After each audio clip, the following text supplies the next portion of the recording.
only 2 crore people actually pay income tax, whereas the size of the middle class is apparently 74 crore. So that's what worries me, not the fact that this middle class guy is paying tax. The whole role, if you see, of the GST was here to cut out all other taxes that exist. Okay, you cut down the taxes, but then again the money still you have to give, and maybe in some cases even more, especially when it comes to the middle class. Most countries will have a single flat GST rate. So no matter what you're consuming, you're paying 15%. In India, goods of mass consumption should have a lower indirect tax. Goods of luxury consumption should have a higher indirect tax. But then that refers to the extremely lower strata of the society, which refers to that. But then the middle class, if they want to go for the branded things, they would have to pay tax because they are already being taxed a lot in terms of this. No, so then these are, so they can choose not to do branded. Then the question comes, why?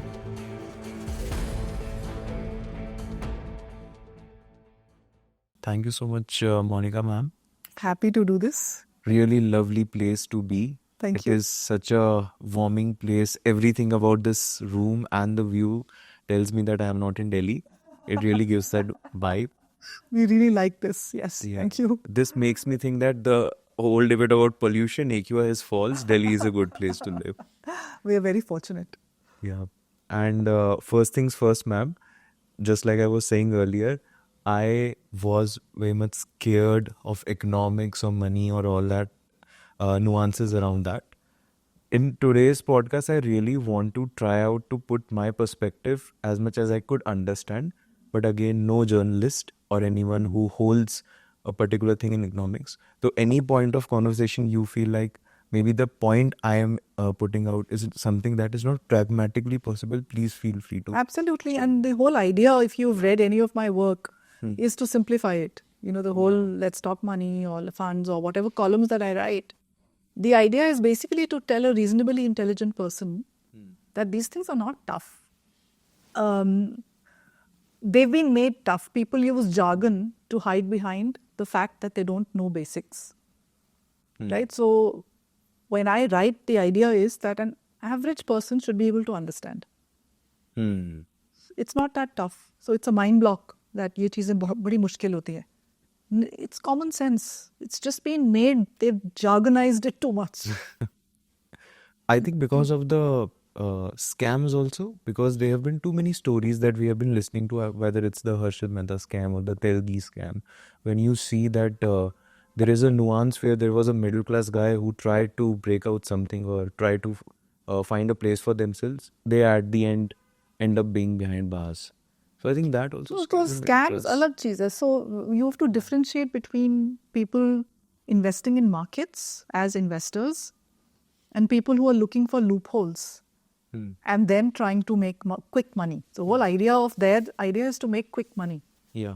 And then there are, then you will get caught. So I think overall, if I'm speaking of the markets, Indian stock markets, I would imagine are state of the art in the world in terms of technology, regulation, security. So it's a marketplace. Like you have a marketplace which sells clothes and footwear and food. This is a marketplace where companies offer their shares. People don't understand this basic thing. They think stock market is a casino. It's a lottery. It is not. It is a place where companies will offer their shares so that retail investors or institutions can participate in that business. So when you buy a share of XYZ company, what are you doing? You're participating in that company's growth, profits, dividends. That's what a stock market does. It allows you as an individual to participate in corporations which are run by other people. You know, so people don't know this basic fact about the stock market. They think Sensex ऊपर जा रहा है, कुछ magic हो रहा है. Yeah. It's not magic. It's fundamentals. So short run, of course, there can be speculation. But over the long term, there's a maths which goes into what kind of returns you can expect from the average market return that you can expect. There is a maths which goes into that, right? Which is dependent on GDP growth. What is the growth rate of the country? What is the inflation rate? So आप उनको जोड़ो. Join GDP plus inflation plus a little bit more. Gives you your long-term stock market return. So if you're getting majorly over that, you know that there is a correction. So we are right now, as we sit in Jan 2025, we're in the middle of a correction because the markets have run up. So now people are saying, oh, how far will they fall? For an investor, it doesn't matter because you're invested for the long term. So you have to differentiate between who's an investor, who's a speculator. Speculator is in it for quick money. They are speculating between stocks, between today and tomorrow. And then there are scamsters. I would think SEBI has done a fantastic job using technology, using their surveillance to close a lot of the loopholes for the scamsters.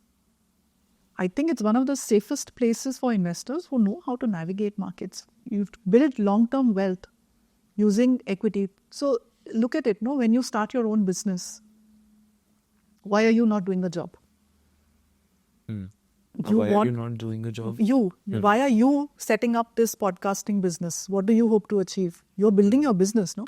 At the end, I think apart from the creative goals, it would be to be financially sound also at some point. So your choice is to be an employee.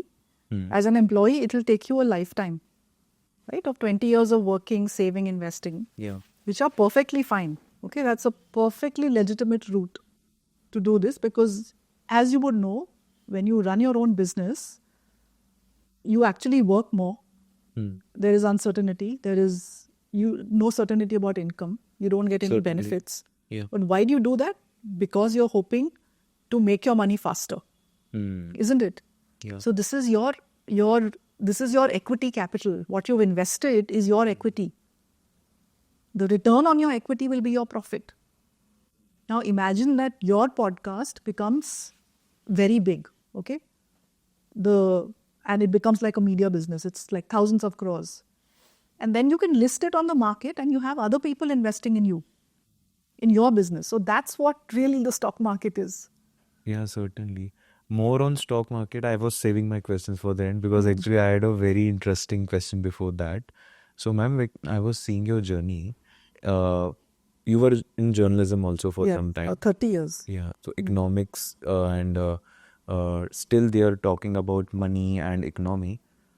When you are a journalist, so you are kind of having an antagonist point of view towards what a government does, or you are more on the side where you could be said that you want to criticize or you want to put out the things which a critique would do.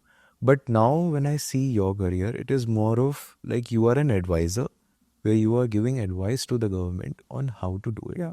So I see two different time points here in your timeline, I'm sorry, that I could notice. So when you see it yourself at the point when you were a journalist and at this point when you are more of an advisor and also author, how do you see that? So for me, I disagree with the premise that as a journalist, you have to criticize the government.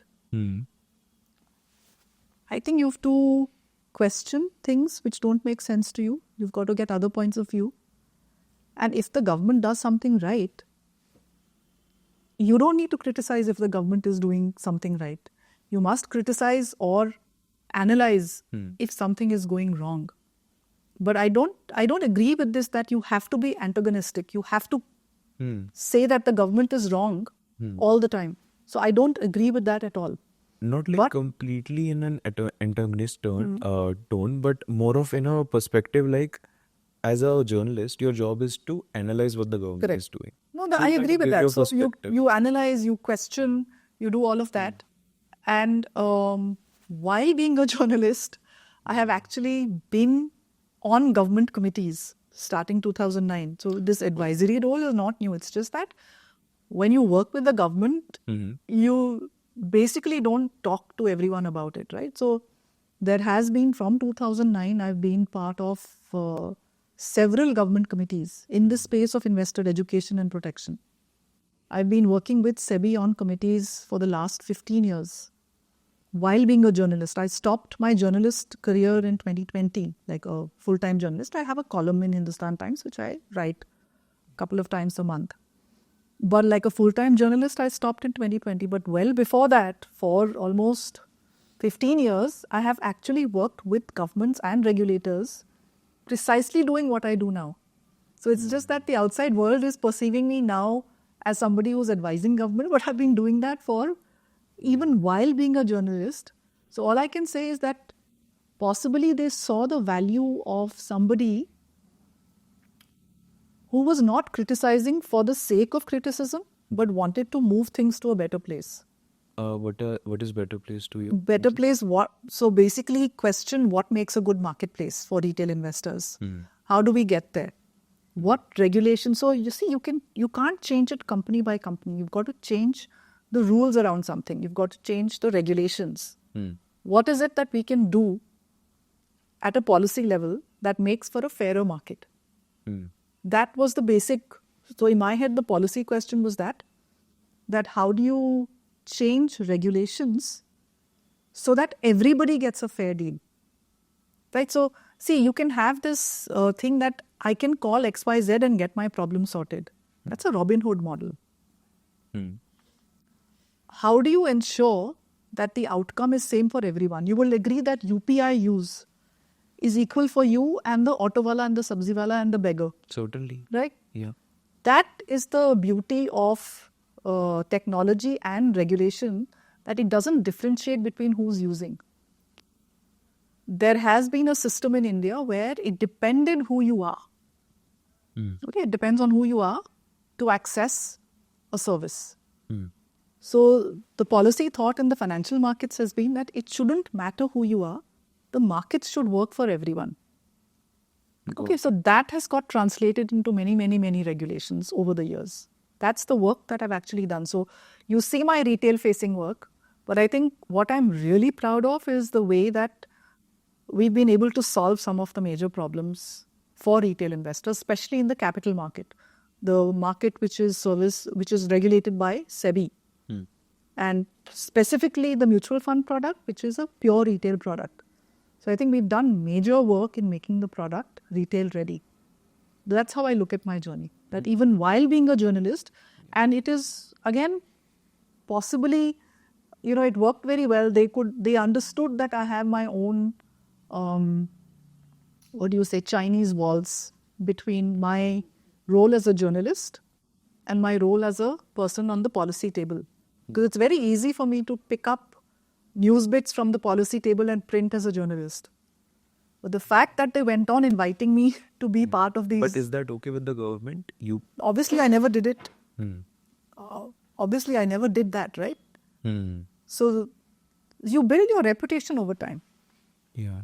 So but the government was never skeptical that you being a journalist would take this sideways and do certain things around that. I think that got established fairly early. That what is my agenda? Is it like tomorrow's headline? It's not. It was always to move markets to a better place. It was always to give investors a better deal. So once I think they understood that, it was fine. Yeah. Moving towards the taxation debate, when it comes to the taxation, I would like to talk about both things, the indirect way of taxing and the direct way of taxing also. Picking out the things, there are things like real estate, banking, insurance, which are having huge amount of taxations, and even some small things which were in the headlines, like popcorn is also having a lot of taxation, which was earlier criticized by people a lot, that if a popcorn is caramelized, it's 18% GST which is applied. So how do you see this point of view of government of indirect taxation? Because the whole role, if you see, of the GST was here to cut out all other taxes that exist. But kind of this indirect way of taxing, where basically you are adding a taxation to your real estate, your banking, your non-financial assets. So when you see that happening with the government, then it makes you question that, okay, you cut down the taxes, but then again, the money still you have to give. And maybe in some cases even more, especially when it comes to the middle class. I think first you need to understand that there are two distinct type of taxes in the system. One is called direct taxes, one is called indirect. Okay, every country will have the two sets of taxes. Direct taxes are on your income and on your profits from investments. Okay, so income can be salary income, it could be rent, it could be interest on deposits. That's all income, right? So they tax your income and they tax the profit on your assets. Profit is what? Difference between buying price and selling price, right? You make a profit and that is taxed. So this is called the direct taxes, and every country has what is called the progressive tax system, that the more that you earn, the higher is your tax rate. So in India, a person who earns, say, less, like 5 to 7 lakh, is zero tax. In the new tax regime, up to 7 lakh, you don't pay tax. After that, it's like 5%, 10%. After 15 lakh, It's 30%. it's 30%. Okay, so we have, this is, every country has a progressive tax system that you tax the well-off more. Okay, so this is the direct tax system. The indirect tax system is where you put a sales tax. Okay, these are taxes on your spending. So this is tax on your income and profits. Indirect taxes are typically taxes on your spending. These are called regressive taxes. This is called progressive tax. You're moving, it's a better place that you're taxing the rich.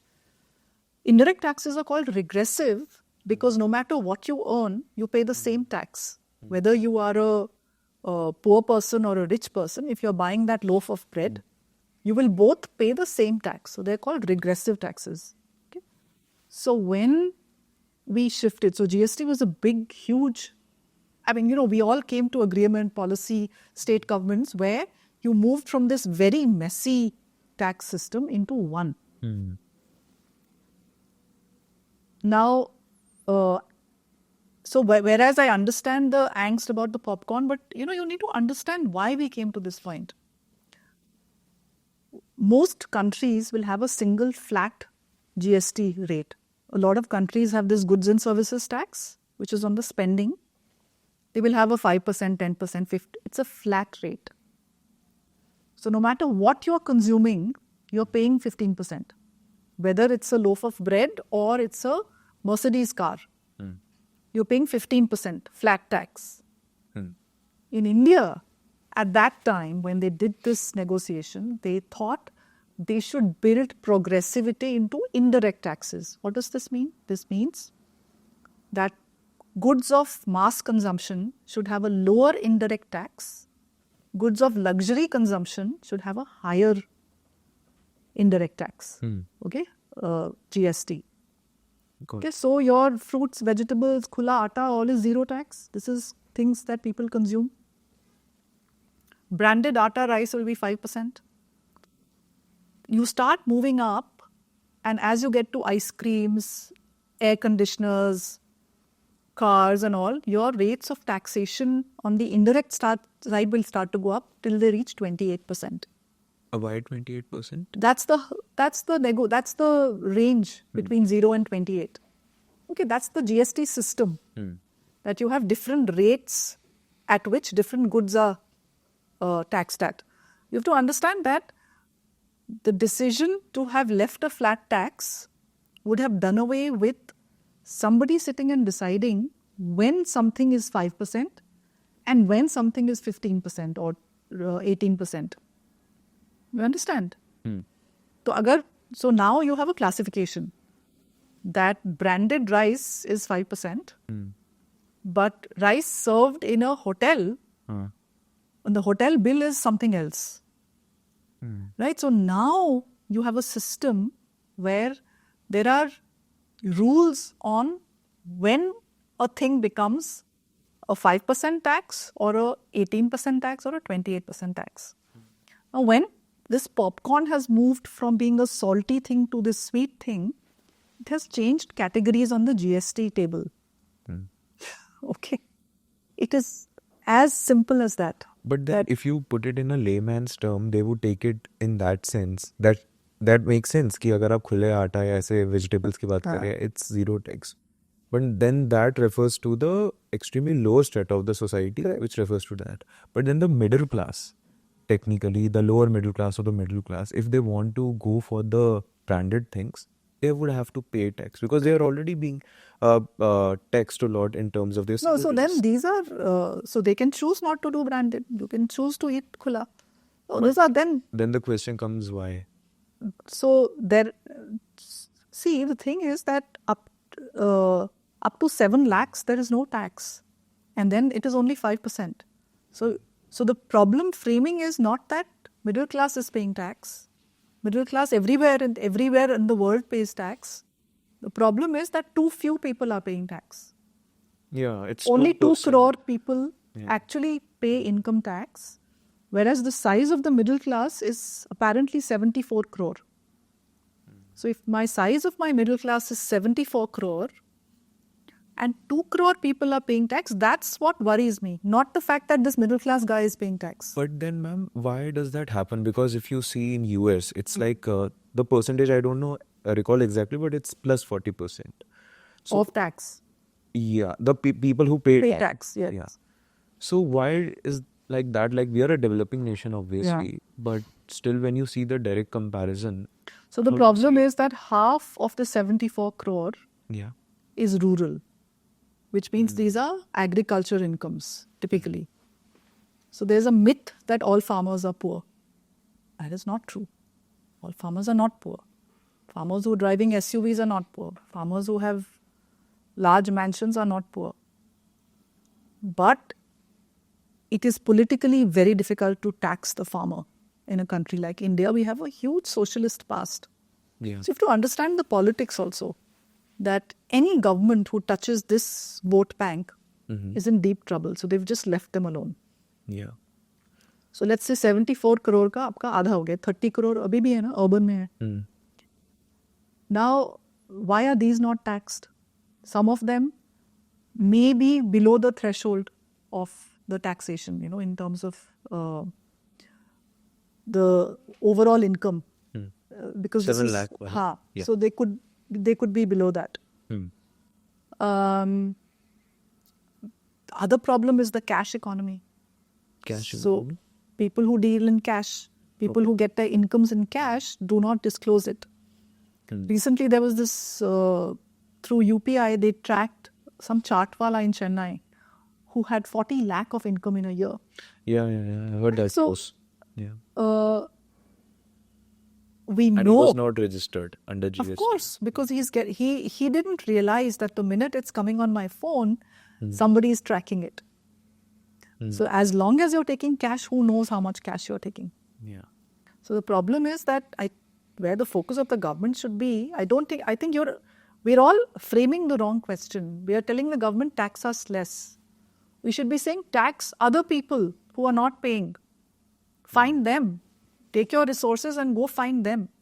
Because the minute this 2 crore becomes 10 crore and 20 crore of people paying, my tax liability will go down. but then that might mean that government have to go behind people who Of course, maybe they've got funding big them. data. Yeah. So what does this whole new technology give you? So they're saying, no, government knows what you're doing. So they have access to your bank account details. Yeah. They have access to so much data. Why are you not using it to get people? So Yeah. doctors, lawyers, it's all cash. A lot of this is cash. But the problem, I think, is if you see it from a like very rural lens, that the person might be associated with the political party or a person that may help them exempt these things. So I It's think not on a case-to-case basis. certainly. This cannot be on a case-to-case basis. But a large majority They can of get a certificate saying that this is agriculture income or something. They could do that because agriculture income is exempt. So these are so you can't get a single politician. You can do cash transactions with that person, but you can't mess with the tax system on an individual basis. Okay. And even about long-term gain tax and short-term gain tax, that is also something which was highlighted by a lot of people, especially when it comes to your non-financial assets like gold, real estate. So I understand the approach that the reason they put real estate short-term gain tax at 20% because they want to avoid large builders selling it at a good profit. But then the same thing is being applied, or the percentage has been increased for long-term capital also. So that is like with the middle class person, like if he's saving everything, his income and everything, that this is an asset, and then they sell it in the future, then that is like not a great deal for them. They won't be able to make So that much profit. capital like I told you that direct taxes are on income and on profits. Yeah. Profits are on things like gold, real estate, stocks, bonds. These are all assets. So when you buy and sell them, if there's a difference in buying and selling price, there is a profit. This profit can be short term or long term. Short term depends on how long you hold the asset. Long term is if you hold for more than 1 year, 2 years, depends. So at the moment, what is happening is that the government is going to introduce a new direct tax code. These are called direct taxes. A new direct tax code is coming. A lot of these issues will get sorted out in that code. Because today there's a difference between, so stocks go long term at 1 year. Real estate, it used to be 3 years, then it became 2 years. So gold is still 3 years, I think. So there is a difference in the way that different assets are judged on when they go short and long. Short-term rates are usually high, long-term rates are usually low. So this new direct tax code will rationalize this. Okay, and so look, this is the law of the land that if you make a profit, you will pay a tax. So whether it's a middle class person or a rich person, that's They have the to law pay of the tax. land. Yeah. So again, I'm saying the middle At the class end- person is Yeah. barking up the wrong tree, asking for lower rates. We should be pushing the government to get more people under the tax net. Even the indexation was removed. So that is also Very something few which countries people have this reticent. benefit of indexation. That's okay. That's fine. So But- as long as the rules are same for all assets, we should be okay with it. So indexation just became a story. People don't even understand what indexation was. It just became a story. So I think we should just wait for the direct tax code to come and then decide. A lot of these, like the new tax regime compared to the old one, has taken away a lot of the deductions. Because the government wants to simplify it. They want to onboard people onto the new regime so that this whole mesh of deductions and all goes away. I would imagine indexation might fall in the same category. They might remove it for everything. Yeah. And even the repo rate, for which I think the RBI governor was also in the news for a long time, the repo rate was not changed for the 10th consecutive time the committee met. And again, the question was the inflation. If the inflation is high, then why are you not changing the Why do you want a lower repo rate? to sell it at less cost to private banks, the loans? Yes, Yeah. but wouldn't a lower repo rate give you lower FD return? See, don't believe everything that there is a whole narrative which gets built up. That RBI governor is not. So I agree that we need to reduce rates, but think of it for yourself. A lower rate means lower FD rates also, na? So for depositors, a higher repo rate is actually good because then bank deposit rates are also high. Okay. We need lower repo rates. So think of yourself as differently as an individual and then as for the country. As an individual, a high repo rate means my fixed deposit rates are very high. That's good. A high repo rate also means that my loan rate is high, which is not good for me. There are more people who are depositors than borrowers. So overall for the individual, high repo rates are good. But for the economy, you need to lower the repo rate so the bank rates go down and businesses that are borrowing have a lower interest rate burden. That's all. So that didn't happen in this case? So, look, in 2016, the government has made the RBI responsible for keeping inflation between 2% and 6% with a target for 4%. Okay, so RBI is now a central bank which targets inflation. If the inflation is above a certain threshold, RBI will not cut rates. Okay. Yeah. So it's not, no one does it because they're having a bad day. These are really responsible people. Definitely. Okay, so because the RBI has been charged with keeping inflation at a certain rate, therefore the repo rate is not being cut. Unfortunately, that inflation that time was caused by seasonal variations in food prices. When we come into the next monetary policy, if that inflation rate has moderated, we'll get the cut. Okay, we tend to start focusing on these rates without understanding that What does it really mean for me? So we'll get the cut probably in February. Certainly. And moving towards this was something that I really wanted to discuss with you. I even told you during our chat that the FOMO with investments. Yeah. And basically, now you see that there is a traditional shift of spending in FD towards mutual funds or SIPs. People are moving towards that. And I was reading some data like there was a 15% of month on month increase in the mutual fund equity, which was like $411.56 billion that was spent in the month of November.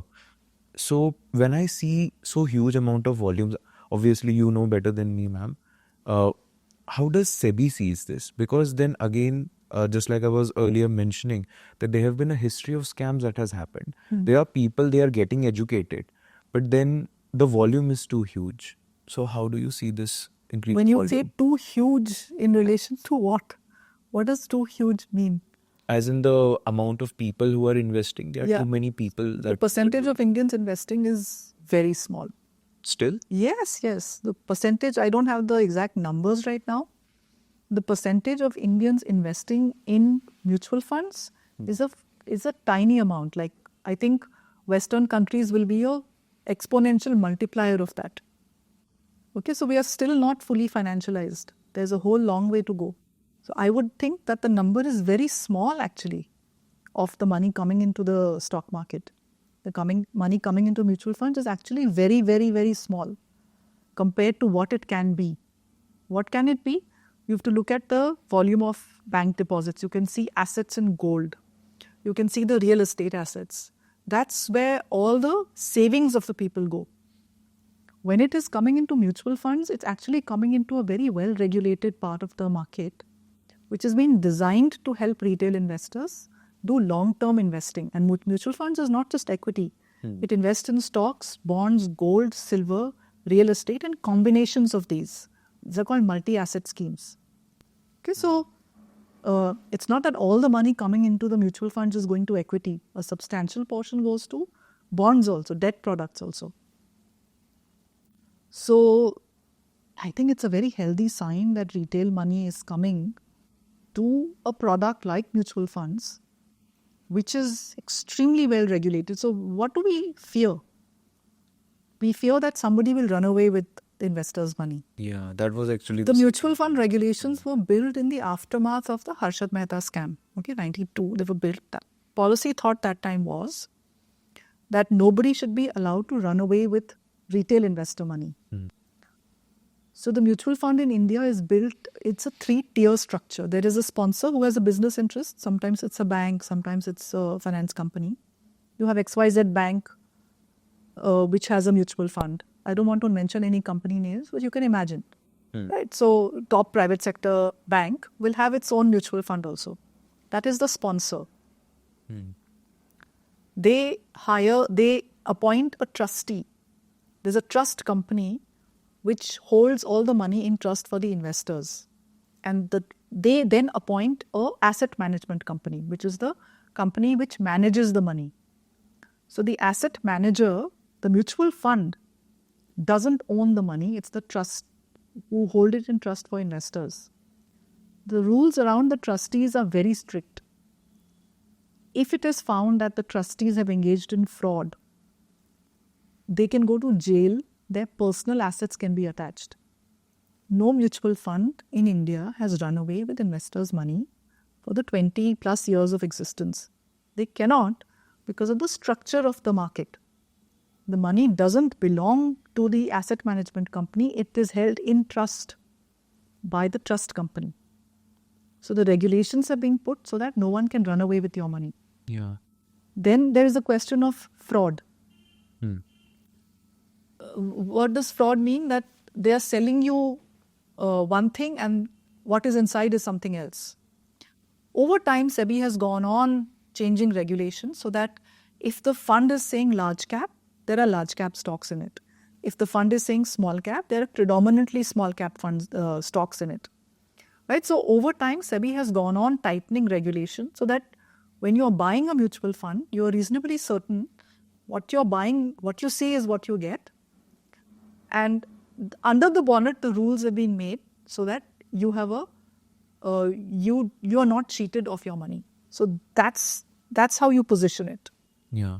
And even I think one more point to add on here would be, ma'am, that a lot of fintech companies now coming in and make it a platform. Like some good examples were like Grow or Zerodha, companies like them coming up and promoting it and telling people to invest it. So that's good. That is, I hope they are regulated by government and They are everything. regulated by SEBI. Yeah, Certainly. absolutely. Yeah. But then there are a lot of small players also coming in that everyone wants to like pull out this one thing like SIP is something that we can help you with. And then they give this option to a general person that use our app or use our technology to invest in SIP. So does SEBI regulate stuff like that also? So SEBI will regulate the mutual funds. Mhm. They will regulate the platforms because they are brokers. Yeah. So SEBI will give out licenses to operate in the market. So your license could be an asset management company. Your license could be that of a broker. So some of these large platforms have broker licenses. And then they are offering services which are now on the app. It's fairly legitimate. There's no problem with it. So as an investor, you need to see, when you see an app, you need to go into About Us to see who are you. Does it say SEBI registered? What license do you have? Right? So are you SEBI registered or not? If you're SEBI registered, you're a bona fide entity regulated by SEBI.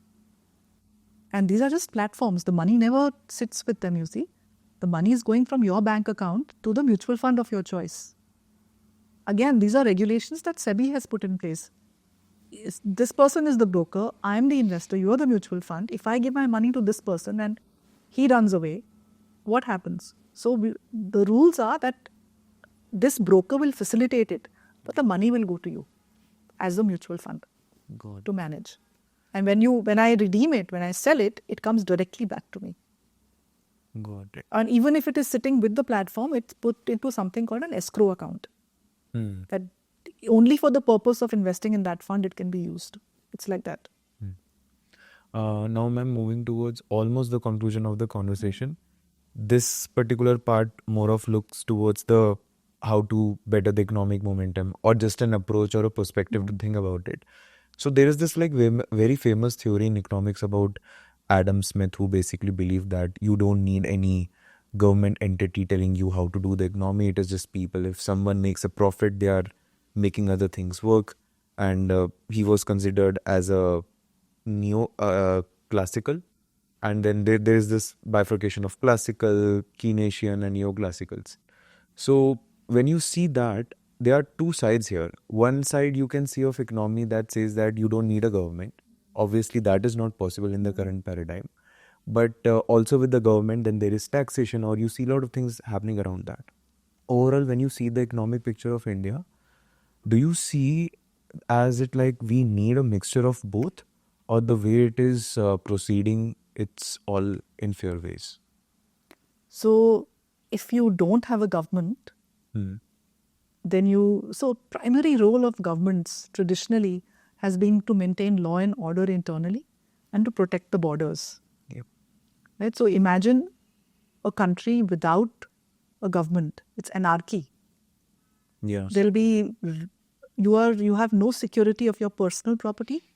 So then it is might is right. So you will have all our private little armies. The rich will have their private. So we are back to complete anarchy without a government. So it's very easy to throw eggs at the government, but understand what the government, basic job of a government is to provide security. I think they've done a pretty good job. Certainly. Right? So we are secure. Of course, thefts will happen. Of course, things will happen. But overall, are we in a secure place? I would imagine so. Look at the different wars going on in different parts of the world. Then the security state for which it has to collect taxes, right? Then the security state moves to what is called a welfare state, where now you need to look after the minorities, the economically backward, the geographically backward, the disadvantaged population. Okay, so, and when I say minorities, it is not populations which are 10% and more. It is really the tiny 1%, 0.5%. Those are real minorities. Once you are 10% of our population, you're no longer a minority. Right? So people have to understand the context of minority also. Okay? So when the government moves to being a welfare state, which means it is now spending on things like health, education, it's maybe like what India has done, food transfer, grain transfer to 800 crore people, right? As you move from this security state to a welfare state, you need to collect more and more taxes. The problem is that in India, People pay we taxes. have become a welfare state before we've got rich.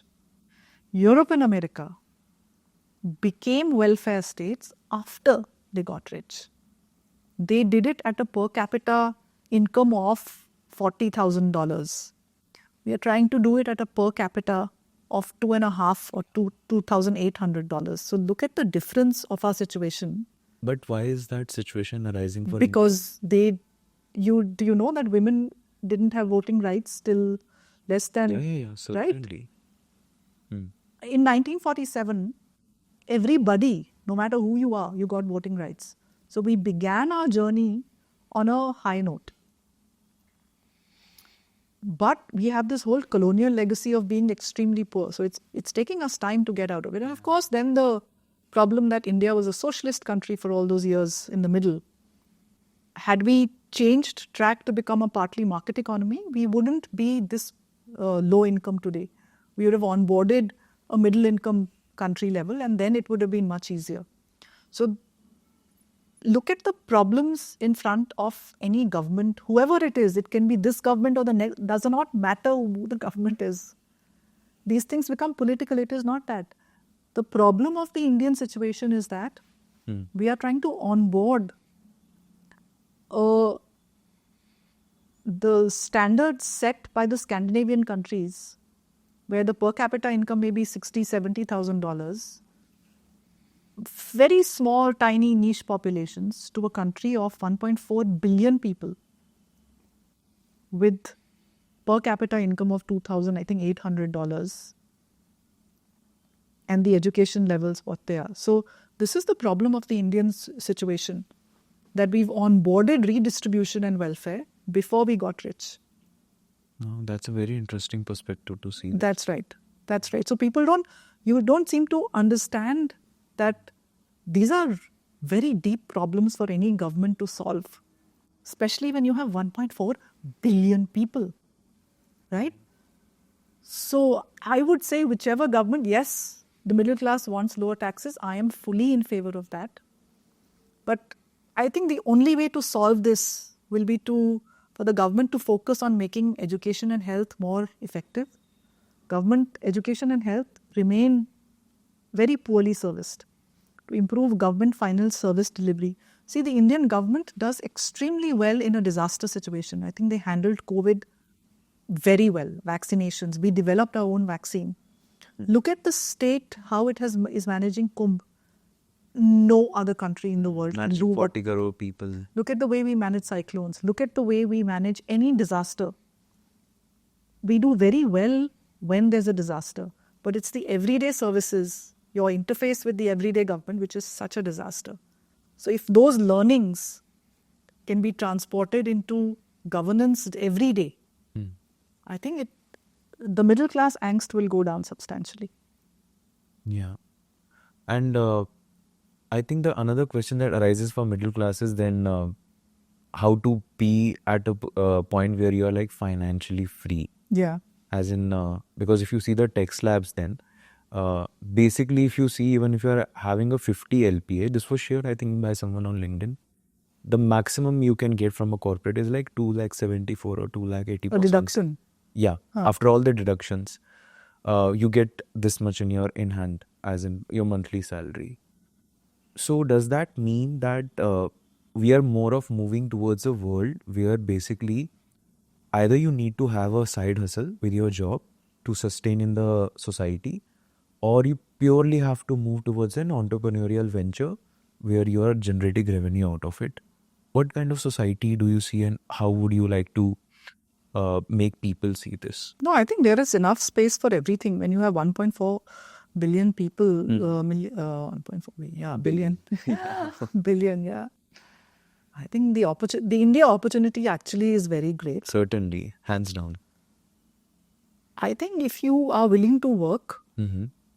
are reasonably intelligent, the opportunity is endless today. So whether you're a employee, whether you're an entrepreneur, whoever you may be, if you just show up every day, do your job, upskill yourself. You should be, look, if you're in a job, you need to constantly upgrade yourself. So if you are a young employee in a private sector corporation, are you changing your resume every 6 months? Are you adding some accomplishment to it? Then don't expect the company to give you an increment.